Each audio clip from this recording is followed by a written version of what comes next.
We are going to get to who helped me in my therapy career. Just really excited to have her with us. She is an LPC. She counsels many. She used to lead the counseling department at the Potter's House. Barbra Russell. She's going to be talking to us about her book. Now, how many of you wish you could say no a little bit more? Yeah, see. Wish you could just say no, right? Yeah. No, brother, I don't want to date you. No, sister, I don't want to watch your kids. That's right. No, boss lady, I don't want to do that assignment, right? So whatever it is in your life that you're looking for to say no, you have this wonderful woman of God, Barbra Russell, who's going to teach you how. That's and what right. I like about her book is it's a quick, easy read that helps you in every area of your life. Now, how many of you serve in the church? And don't the church take everything? Yeah. They're like, keep serving, serving. Yes. But we need to say no, even to keep boundaries in our life. So she's going to help us today to really understand boundaries at a whole nother level. And we always need an increase in boundaries, right? Especially as leaders in the kingdom, leaders on your job, leaders at work, wherever that is, leaders in your households. We need boundaries because that is what helps us to make sure we keep giving and receiving love flowing versus feeling resentful. Yeah. Right? Yeah. Okay. So without further ado, let's give a warm round of applause to Barbra Russell. Okay. Thank you. I love to teach people about setting boundaries because I didn't do it for so many years. So I'm like the perfect example and the perfect person who should do that. But the challenge for a speaker right after lunch is that people don't go into a coma and drift off and slobber on their table and look unappealing. So what I would like for all of you to do, I would like for you to stand up around your table, please.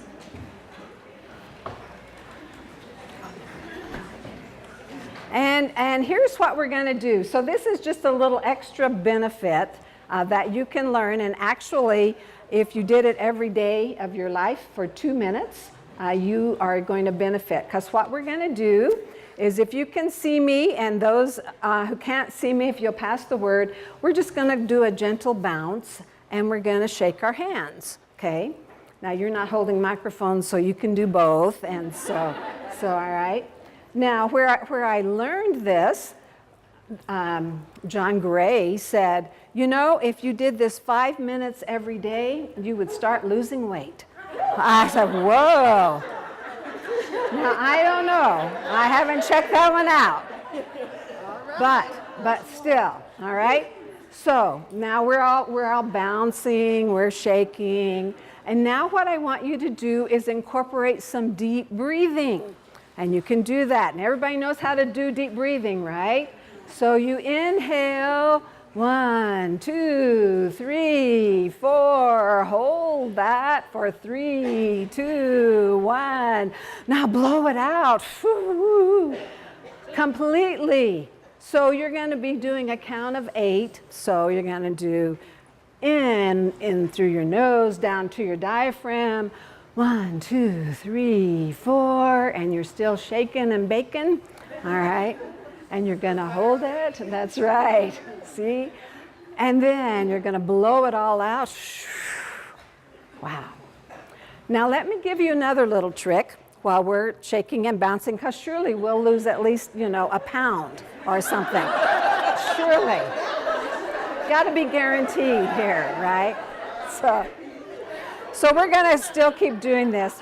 One of the other things that I know as a therapist and as busy ladies, we are all busy ladies. And frankly, I think this is why New Year's resolutions have a hard time getting implemented, is that we mean well, and we're going to do this, but our life is busy and we're used to our routines. And, we have those little things called neural pathways in our brain that get used to our routine.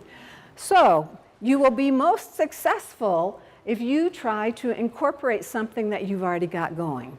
So here's the best way to do this shake and bake. When you get up in the morning, and you go to the bathroom, flush the toilet, and then stand there and shake and bake. All right? You may be seated. Thank you.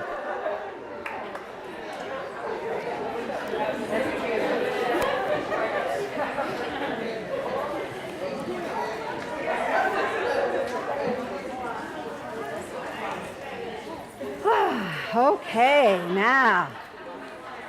now we can be a little more alert and a little more alive, because we want to learn about this very important topic of setting boundaries.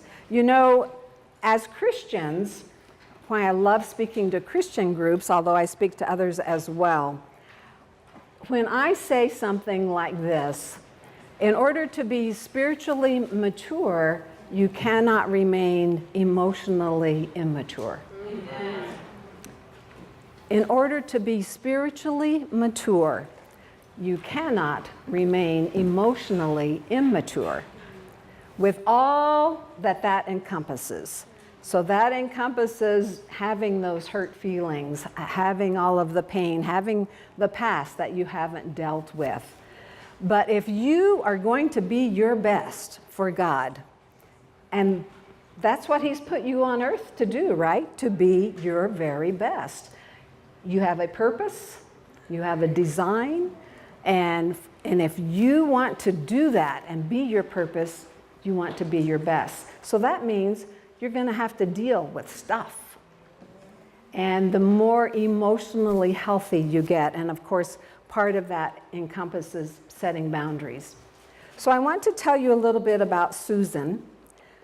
Susan was a client of mine, and I talk about her story throughout the book because it was such a powerful episode in her life and in my own, is that she came in, and can you imagine being so anxious that you break out in hives? Can you imagine being so depressed that you literally sometimes go and hide in a closet? Susan was in bad shape. And in addition to that, she had gotten so bad, she had been having panic attacks and just was a wreck. So she lost her job. She could not perform at work. And she was a strong Christian, but she said, has God abandoned me? Why is this happening to me? And so she came in to see me and said, I need some help. She didn't even know what kind of help that she needed. But the more we talked, it quickly became very apparent that Susan was a people pleaser. And in fact, she declared that very confidently to me one day and said, I think that's just my gift. I'm a people pleaser. So I wrote chapter 2 about her that said, people pleasing is not a spiritual gift. It is not. But a lot of times, we in the church, and women, because we're naturally, we're caring, we're nurturing, we can tend to be that people pleaser. But like Susan, if all of you're doing is people pleasing, you're going to wind up in maybe not as bad as she was, but you might. But certainly, I'm going to give you a checkoff list in a minute of some things to look for, but you can wind up not being the effective person that God wants you to be, for sure, as she was. And so I remember I just couldn't believe that she would come in and tell me about, it's the summertime. I have to start planning for Christmas because I have the people at my house and they all come over, all my relatives, because we have a place kind of out in the country and I have more room. And so I have to decorate my whole house. Now, you understand, she was saying, I have to. I have to. This wasn't like, ooh, I get so excited I get to. It's different when you can say, I get to.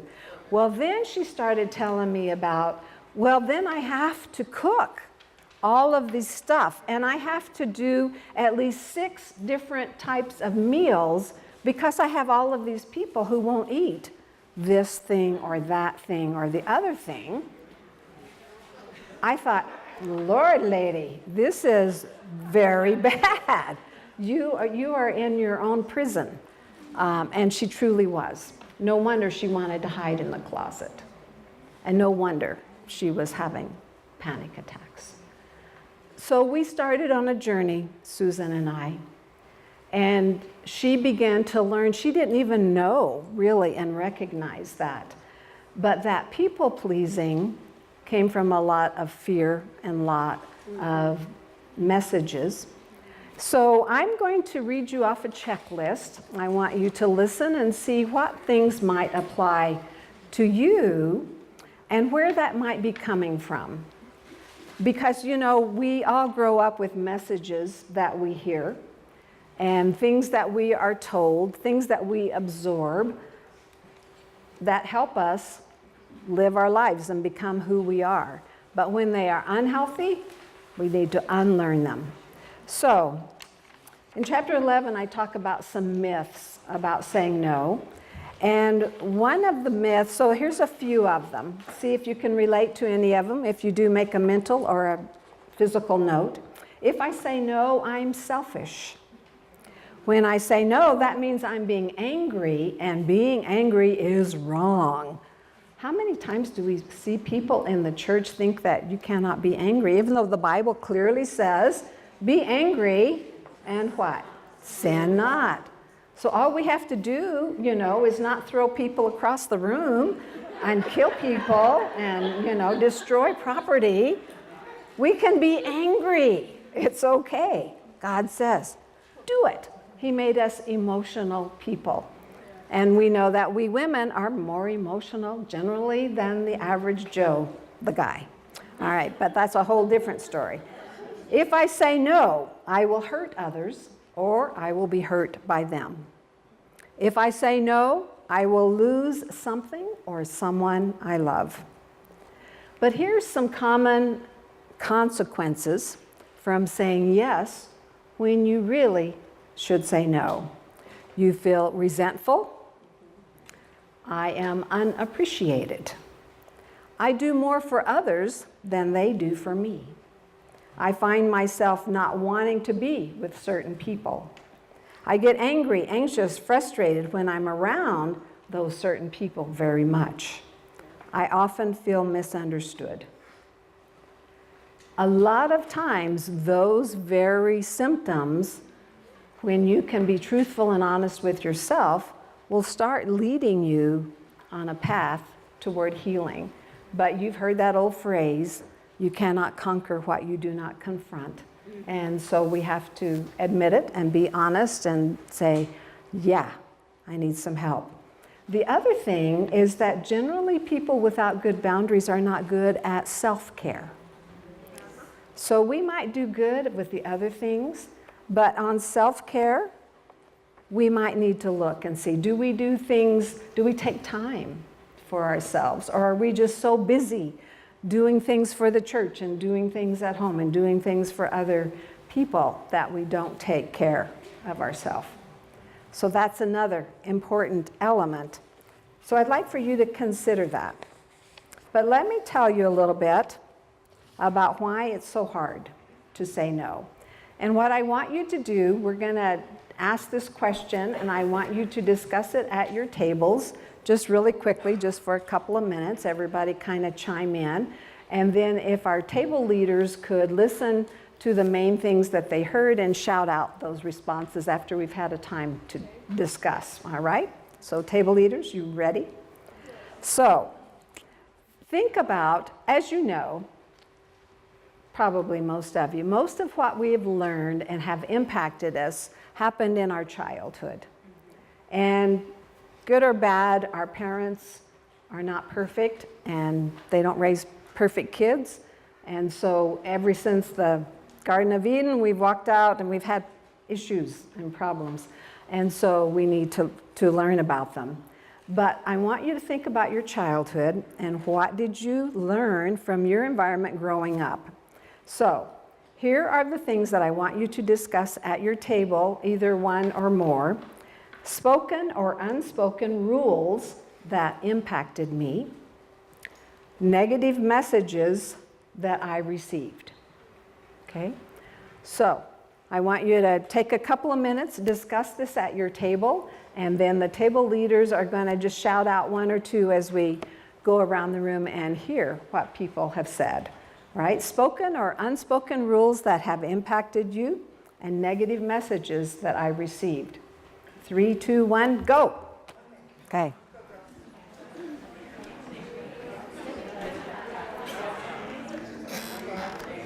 So one time I went to Disneyland with my mom.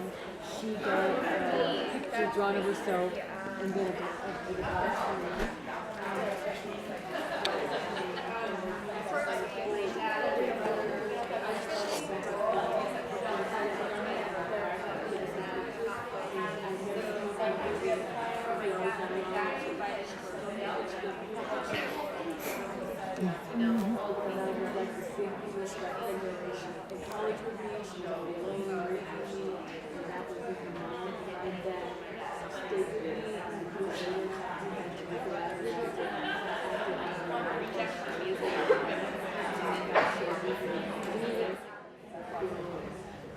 One of the neat things about coming to a conference like this is that we learn just as much from each other as you do from the speakers. And so we're going to learn from you. So table leaders, would you please shout out some of the things that people have shared at your table about either a negative message that they received or that those rules, spoken or unspoken. So, all right, so we'll just start around and we'll go around the room and we'll go like a snake. You guys want to start? So the assignment? Yeah. So the negative messages that you received as a child, or the spoken or unspoken rules that could have affected you in saying no. Do we start individually or for our table? So this is just going to be, we're going to kind of do a summarize now. So, okay. So do you guys have a summary there? We can start over here if you want to take a minute. Okay, come back to you. We'll save the best for last. All right, how about you guys? We have things like performance-based mentality, work hard, deserve good, self-reliance, children are seen or to be seen, not heard. Wow, did everybody hear those? Those are pretty powerful. Yes, how about there, back at the back? Yeah, voicelessness and like your opinions and your desires are not welcome. Wow. Woohoo! No wonder we have a hard time speaking up. All right, back here and coming up this way. We have not wanted, never enough, not affectionate in their family, never wanted a daughter. Wow. Wow. All right, next. Don't rock the boat. The peace at all costs, even if the cost is to yourself. Wow. It's weak to ask for help. Do as I say, not as I do. Sorry. Woohoo! Wow. This table. If you don't get something really fast, are you stupid? Like that being said to you, if you didn't catch on to something, or if you didn't perform the way the parent wanted, calling you names because you didn't meet their expectation. Wow. Or I can't have anything because of you. I just want to add an interesting thing to that. I was telling them that's what my mom said to me when something happened when I was a kid. And I ended up later on, when I took care of her, I did the same thing to her. I made her feel bad, like, because of you, I don't have, I gave that back to her. God, I had to repent. Sure. And apologize to her. But I ended up doing the same thing. Same thing, right. How often have we heard that phrase, hurt people, hurt people? Because if we don't deal with it, how about this table and starting back? Like absent parents in a way that there's no leadership and an emotional level. Siblings being resentful for someone being sick and then getting all of the parents' attention. Wow. Learn from one parent how to not set the other parent off. Other women are not safe because my mom's not safe because they have similar persona. And then not given a voice or believed or included. Wow. It's no wonder we're all hot messes, right? Excuse me very much. The good news is I told someone the other day, they said, I've just been a hot mess. And I said, but look at your progress. Now you're just a lukewarm mess. See? Isn't that? We always want to look for the steps and the strides that we're making. Okay, back here. We've got unloved and unwanted. Wow. That's like the first thing. The other is secrets, to keep them. Family secrets, and don't cry. Wow. The other was to wear the family mask. Mm. You have to wear the mask that's not really your face. And the other one we got was that you'll never amount to anything, perfection.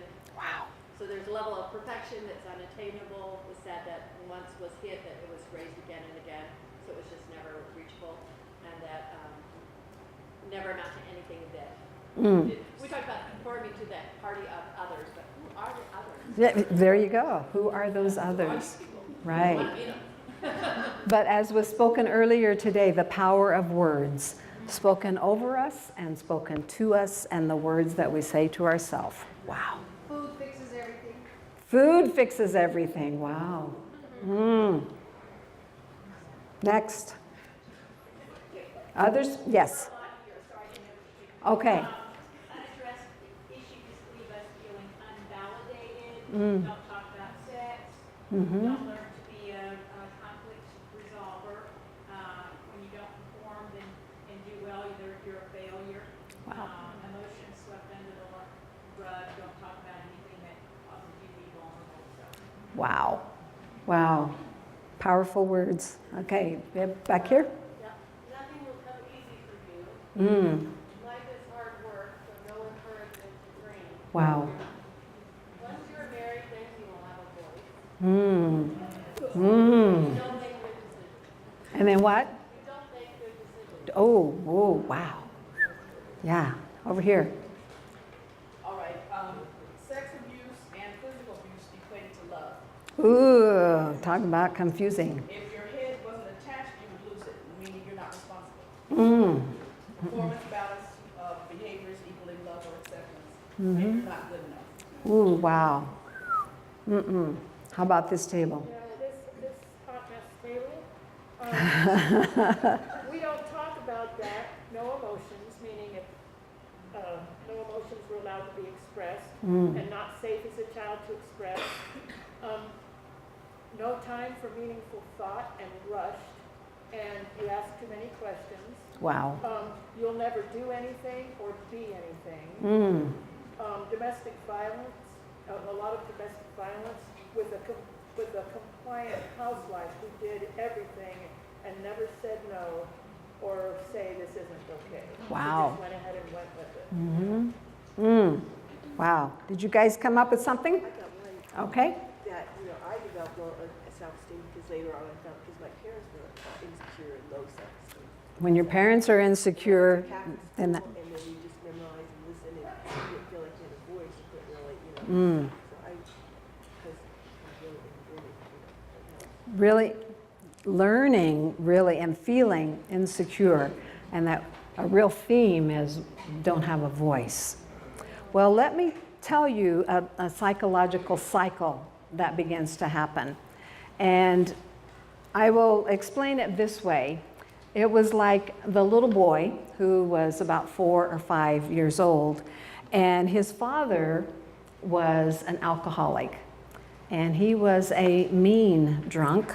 So when he came home after he had been drinking, he was looking for someone to yell at and someone to hit. So this little boy began to hide under the table, and he would keep very quiet because he learned to stay away from Dad and his bad mood and his anger. He needed to keep quiet and hide. Well, this became a survival skill for him. Oftentimes we learn not to speak up as a survival skill. Again, maybe we're going to hear some of those negative things. Maybe we'll be slapped. Maybe we'll be put down, whatever that is. But we survive. And you know, I think God gives us those abilities to survive. This little boy, he needed to, and he needed to be safe. But as he got older, and he did this again and again and again, every time Dad came home, that's what he learned. And so pretty soon it became a habit. Even as he got too big to hide under the kitchen table, then he would go running to his room and close the door and stay very quiet. So his survival skill turned from surviving to just a habit. That's kind of what he did. And then it became, as he got older, a lifestyle. That's just how he coped with things. He learned you don't speak up. And how many times did we hear in this room that you don't have a voice? So he learned to be very quiet, and he learned to be invisible and go away. Until starts out as survival, then it becomes a habit, then a lifestyle, and pretty soon that becomes an identity. So that he would say, I am someone who doesn't speak up. I am someone, when things get tense, I go away. I am someone who hides. It doesn't matter if he's at home or when he grew up to be married and his wife doesn't understand why he won't talk to him, or especially if they're upset or having an angry disagreement, what is he going to do? He's splitting, and he certainly is not going to speak up because he learned long time ago that it's not safe to do that. So I challenge you to look at any patterns that you have. And you may have just done them for so long, it's become your identity. Like Susan saying, you know, people pleasing is just my gift. And she thought that was from God. No, it's because she was afraid of her mother. But until you look at that yourself and know that and find out, and so sometimes you have to go backwards and say, what are those things? You know, a real good way to find that out is when you have had an identity and you run into somebody that just drives you crazy. That's probably you that you're talking to right there. Whatever they are doing that is driving you crazy, there's an element. You probably won't do it in the same way, but there's an element. So pay attention. That's a part of you that's not healed. That needs to be healed. And so you back it up. What has been my identity, my lifestyle, just a habit? And where did I learn that from?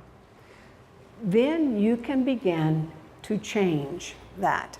And so often, as I said, women, Christians, we've got it set up where we weren't taught so many times how to set boundaries, how to speak up for ourselves.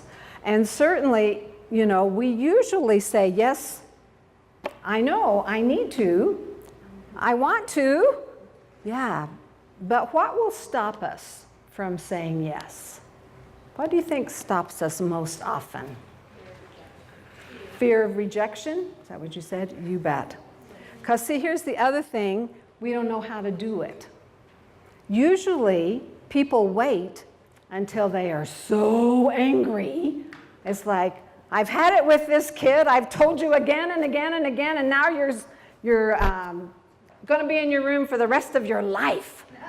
So it's like, so we say stupid things. So, because we wait until we are so upset. I remember when I was learning this lesson about setting boundaries, I had a dear friend that we lived in Pueblo at the time, and we had been dear friends, and her son was the same age as my son, and they did things together, we did things together, we were close. Well, then they moved away. Her husband worked for the airlines, and so they were able to fly back for free, and they would come and see us. But pretty soon, here's a pattern that began to develop, is that, hi, we're at the airport, can you come get us? Okay, we come get them. Can we stay at your house for a couple of weeks while we visit our friends here? Well, I'm a dutiful people pleaser, and so I'm providing meals and housing and cab service and all of this stuff. And that would happen every time they would fly back into town. Well, then, one summer, they called and said, we would love for our son to come spend time with your son. Well, wouldn't our son love that? Yes, he would. They were great friends. But they came, they left no money, left no expenses, no nothing, and just expected, free childcare for the summer. Okay, well, I'm beginning to get a little irritated by now. The resentment flag has gone up big time, but I didn't know how to do this either. And so, I'm supposed to be nice and kind and good and Christian and all of those things about how, we turn the other cheek. We get so screwed up with that interpretation, but we turn up our other cheek for all kinds of stuff that we're not supposed to. And so I was so caught up into that I was really burning on the inside. And of course I complained about her, but only to my husband. I didn't complain about where it needed to go to her. And so then what began to happen is that built up until the next phone call when she asked for a favor, and I had it, and the phone call got ugly. Because it just was building up, like an unexploded volcano. And it all came rushing out, and how dare she, and the nerve of her, and all of this unpaid free babysitting, and all of the car things, and all of the blah, blah, blah. I'm sure she was blown away because I had not said anything. How could she be expected to know I was upset and had been building up resentments for forever and ever? I lost that friendship. And that's usually we don't know the language to do that. But I'm going to share with you the language that you can do that. If I can get my helper up here, she's going to. I love old school PowerPoints, don't you? The whiteboard. Yay.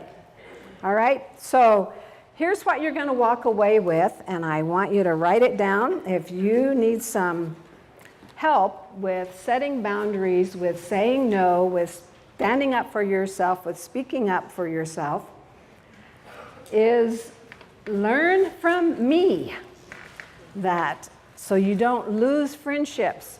Because after all, setting boundaries is all about keeping relationships. If you care for someone, you will set boundaries to have a good, healthy relationship. Because if not, I guarantee you that you'll either have a blow up like I did with my friend, you will start avoiding them, you will back away, you're going to lose that relationship. And so you need to know the healthy and the good way and the appropriate way, and sometimes you have to learn a new language around this.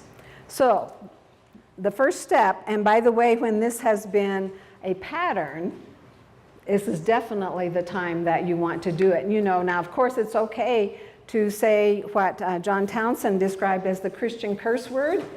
No, yeah, it's like, do you want to go eat after this thing? No. We can say that, but we look at it as a curse word. It's like, no. And we don't know how to do that without giving a 30-minute explanation about why we can't and why that we were just so sorry and we have all these other things. We don't know how to be comfortable with just short and sweet. I'm sorry, no, I can't. Thank you for asking. We get all queasy inside and the anxiety rises. So learn to say no. Don't offer explanations when you say no. Practice this. in a safe place, I guarantee you, you're going to feel strange if you haven't done it before. It feels like you need to fill in the blanks. And of course, they want you to fill in the blanks because boundary breakers will do what?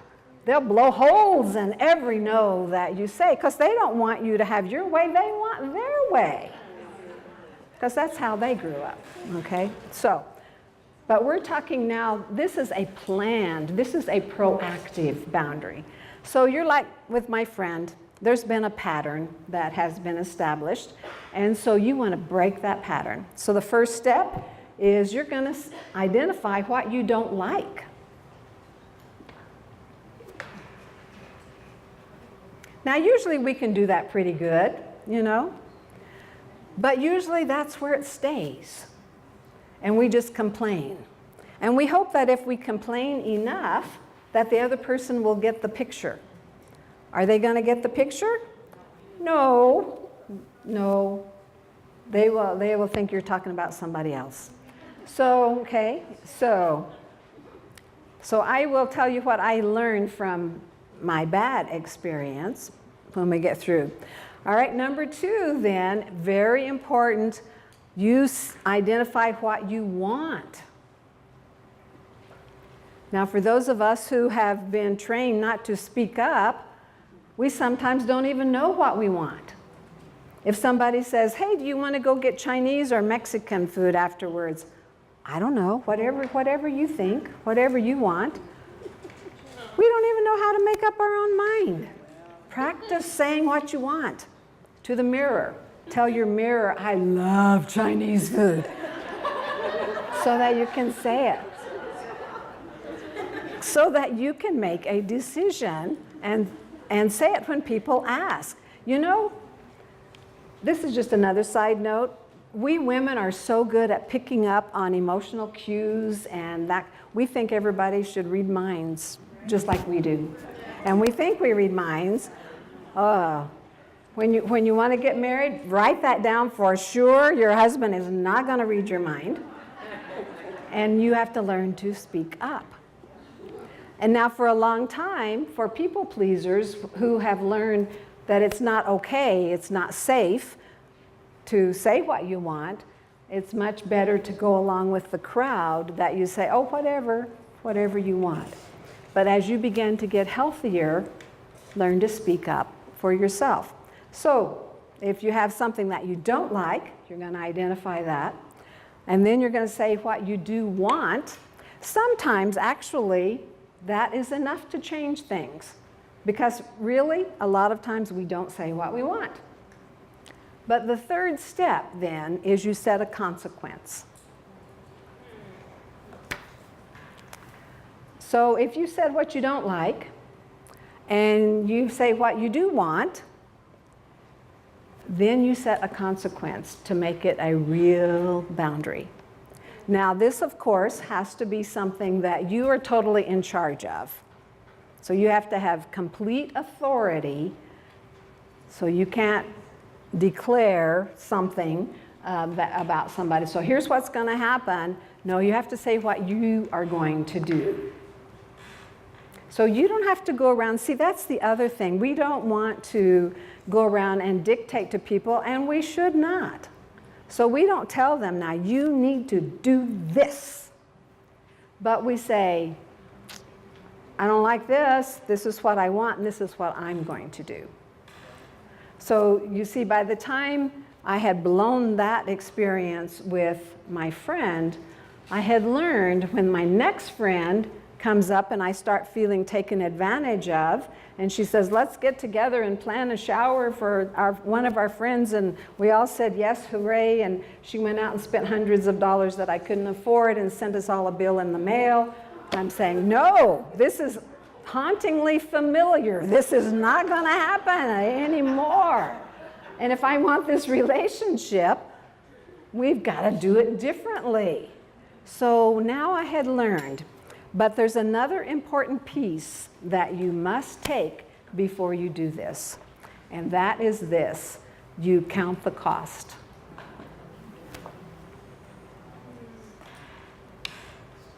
It is important to count the cost because, in fact, while we might do all of these things in a very healthy manner, what might happen? Usually it is things that we are afraid of. Well, you know, they'll get mad at me, I'll be rejected, I won't have that friendship anymore or that relationship anymore. And so usually whenever we don't think about the cost, we will get frozen and we don't set the boundary. Because frankly, we haven't thought it all the way through. So, here's what you need to do, and this, by the way, is how you would face any fear that you need to face. Is that you identify it. What am I afraid might happen? And I usually suggest going from, you know, the minimal impact to the worst thing that you can imagine. So when I'm talking to my friend, who now I've learned the lesson that I need to set boundaries, then I'm thinking, okay, well, she might get mad. So when you identify what might happen, then you have to think, well, then what would happen? Then what would I do? Then what would be the result? So you continue to face that fear. So I'm saying she might get mad. And I'm thinking, well, I'm already mad, so be it. We can have a match set. We'll both be mad together. So at that point, when I'm ready to be mad and own my own feelings, then I am ready to face her. Well, what about if she says, I don't need a friend like you?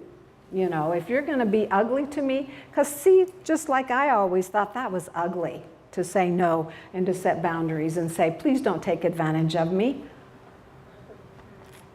What crazy thinking. If we don't ever identify it, though, we can't change that. So again, same criteria applied.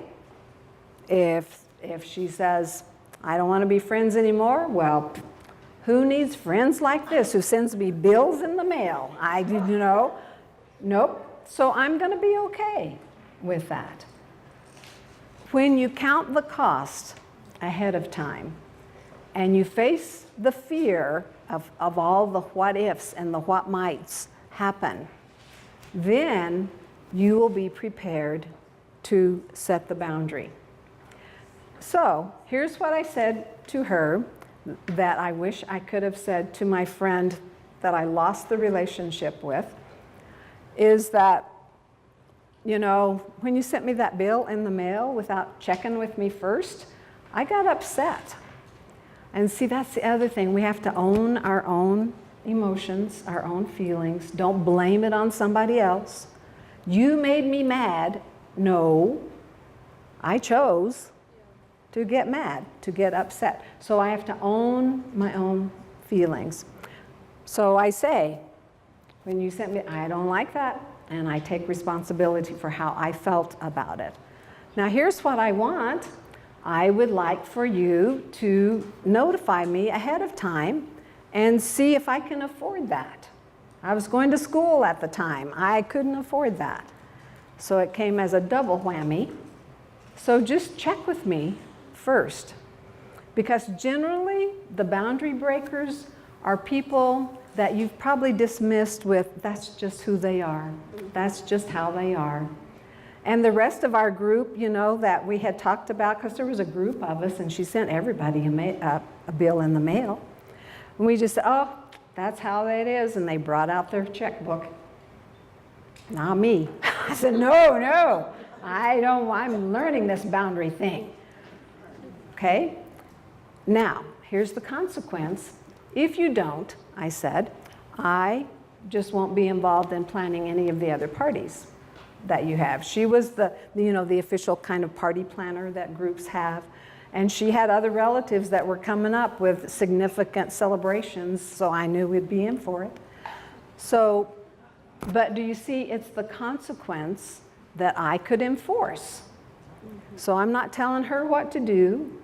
I'm not blaming her. I'm just saying, here's how it is, and here's what I will do. Now, even though I thought I would have an anxiety attack and a heart attack at the same time when I first said that. It was amazing to me that she said, oh, I was wrong. Hello? Yeah, it's so much better when somebody else says that about themselves, isn't it?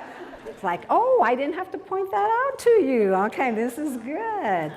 And she said, additionally, so don't pay me. Well, now in my pre-people pleasing no more days, I would have said, no, I'll go ahead and pay you. I thought, yes, all right, this is good. Yeah, thank you very much. I'll keep that money. And it felt so good to do that. Because here's the other truth that I have found. And that's why I put both at my subtitle of my book is How to Set Healthy Boundaries and Increase Your Self-Esteem.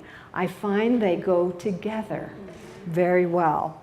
And it doesn't matter which comes first, the chicken or the egg, but once you begin to set boundaries, I felt like I was about 10 feet tall. This is great. Did that improve my self-esteem? You better know it did. And the better I feel about myself, the more I can do that without emotion. Because you see, we usually wait until we blow up, we wimp out, we run away. Because we don't know how to do that. But once you know that and you know the language of using yourself, then you will be able to do that calmly and take whatever rejection is out there because you are feeling better. And you know, there's no guarantee that people will always respond in that positive way, but I have found that the majority of the time that when you set a boundary and you are just calm and collected and kind, there's nothing ugly about setting a boundary, that people will respect that. And it won't be as scary for you. Okay? How am I doing on time? Oh, I've got 5 minutes. So let me just wind up really quickly. Are there any questions that have come to your mind that I might answer about this subject while we're still here? What if you are from a different culture, and if they don't want to stay at your house, you are practically offended? Wow, different cultures. And yeah. So yeah, can you? Oh, okay. What if you are from a different culture, and if your friends don't want to stay at your house, you're practically offended. So Yeah. So what would be your desire? What would you want to do? I don't want them to go to a hotel. Okay. Because that would make me feel Okay. very bad. Because if it is your culture and you would be offended, you don't have to do that. It's your choice. But it's so much different when you can say, I choose to do this, instead of I have to, or I should, I ought to, I really need to.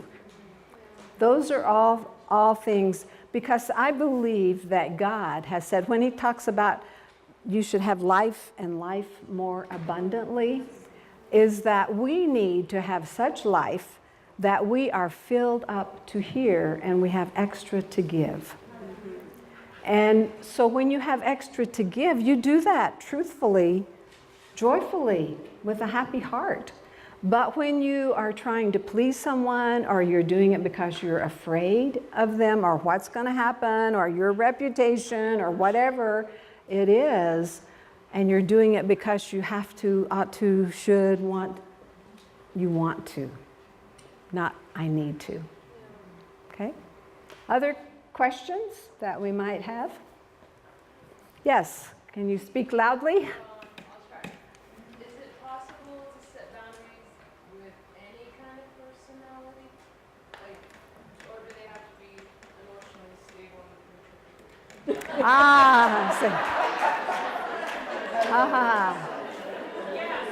So yeah, emotionally stable, right? Yeah, right. So what is that, like 2% of the population? Yeah. Sorry, you're going to be screwed over, sorry. I think obviously part of setting boundaries is also respecting other people's boundaries. And so I hope you will always respect that. And someone says, no, you don't throw a fit.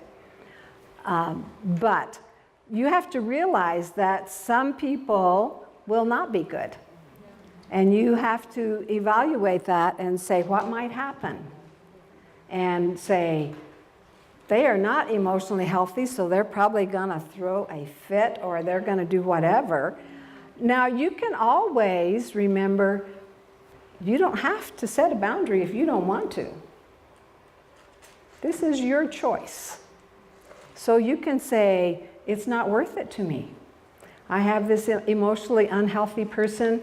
I mean, you hear of people, women in domestic violence situations who definitely need to set boundaries, who need to run away, but the guy they're living with says, I will kill you if you tell me no. I will kill you if you leave. So sometimes you've got to pick your moments and get your safety plan together and that kind of thing. And so it is okay to say, I'm not going to set boundaries right now because it's not a good time to do it. Okay? I think the more that you are aware and the healthier you get, the more repugnant it becomes to be with people who do not respect that. Yes? So, wouldn't you say that that's actually learning to set a boundary in itself by determining that this is not a healthy person? I've counted the cost, and they're not going to respond well, so it's not in my best interest or theirs to do this. So isn't that in choosing to not set a boundary, setting a boundary in itself? Absolutely. It's being the best for you. Yeah. Because you, again, it's what you want. It's just like the lady was saying here, this is my culture. I would be offended if they didn't stay with me. Now, in my culture, I'm sending them all to the Holiday Inn, okay? So it's like, don't, okay? You and me, I'll come spend the night at your house, okay?